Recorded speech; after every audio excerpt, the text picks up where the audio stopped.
को रिलैक्स कर रहा हूँ, ढीला छोड़ रहा हूँ। और जैसा कि आपसे बात हुई थी, तो ध्यान के साथ कुछ और, अपनी वर्जिशों के साथ कुछ और काम भी हो जाए, तो मैं इबादत कर रहा हूँ। अल्हम्दुलिल्लाह अल्हम्दुलिल्लाह अल्हम्दुलिल्लाह।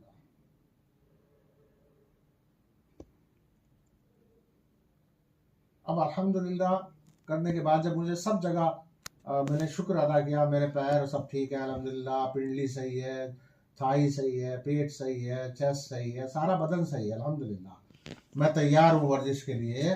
तो मैं पहली वर्जिश कर रहा हूँ, सांस को गहरा निकालूंगा और सांस निकालने के बाद पेट को चेस्ट की तरफ खींचूंगा, छोड़ूंगा, खींचूंगा, छोड़ूंगा, निकालने के बाद फिर लूंगा नहीं, सिर्फ पेट का ही अमल करूंगा बस। तो आप देख लीजिए आप,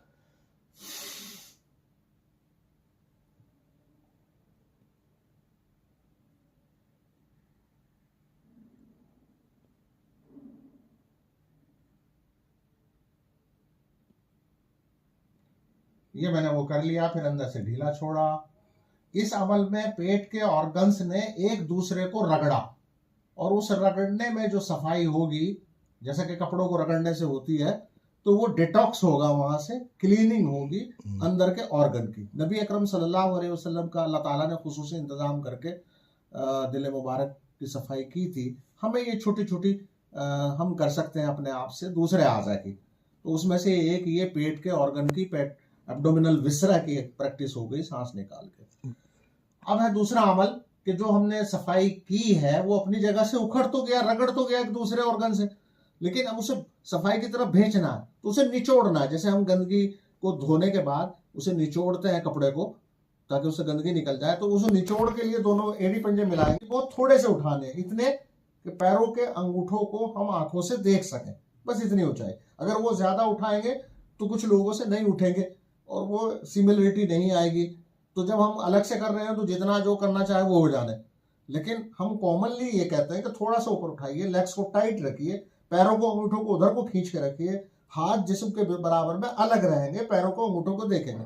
ये हमारी दूसरी प्रैक्टिस है। इसमें पेट इतना टाइट हो जाता है कि मैं आजकल 100 किलो के आदमी को अब 68 साल की उम्र में अपने पेट पर खड़ा कर लेता हूँ। तो यही मैं वर्जिश करता हूँ इसके लिए। अब मैं आराम कर रहा हूँ दूसरी प्रैक्टिस के बाद।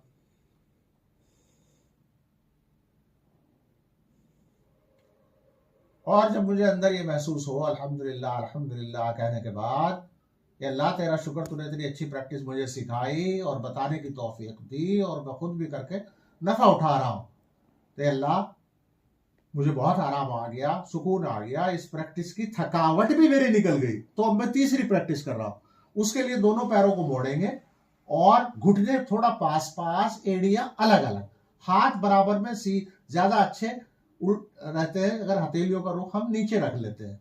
ना पैर हाथों को बिल्कुल अंदर घुसाने की कोशिश करेंगे, ना दूर ले जाने की। जितने करीब वो आराम से रहे उतने करीब रखेंगे, और अंदर से बहुत अच्छा ढीला छोड़ेंगे। पोजीशन लेने के बाद भी सुभान अल्लाह कह सकते हैं, अल्हम्दुलिल्लाह कह सकते हैं, और अल्लाह के बनाया हुआ ये हमारा जिस्म है, बहुत अच्छा काम कर रहा है, सुभान अल्लाह। अल्लाह तूने मुझे इतना अच्छा जिस्म दिया है, अल्हम्दुलिल्लाह। तो कुछ भी जो इबादत करना चाहें, जो पसंद करें वो इबादत करें, जो भी करना चाहें।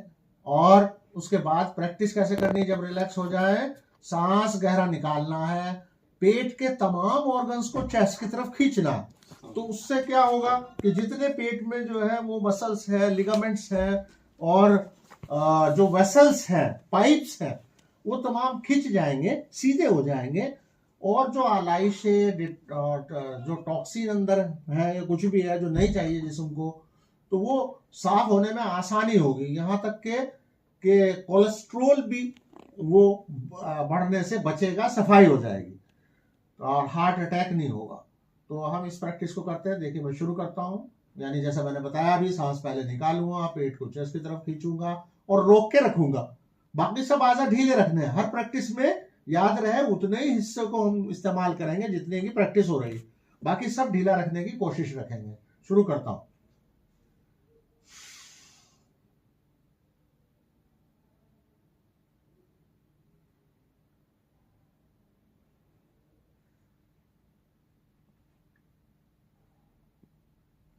और जितनी देर आराम से रोका जाए उतनी देर रोकने के बाद हल्के से पेट को धीरे धीरे ढीला छोड़ा, आराम कर लिया।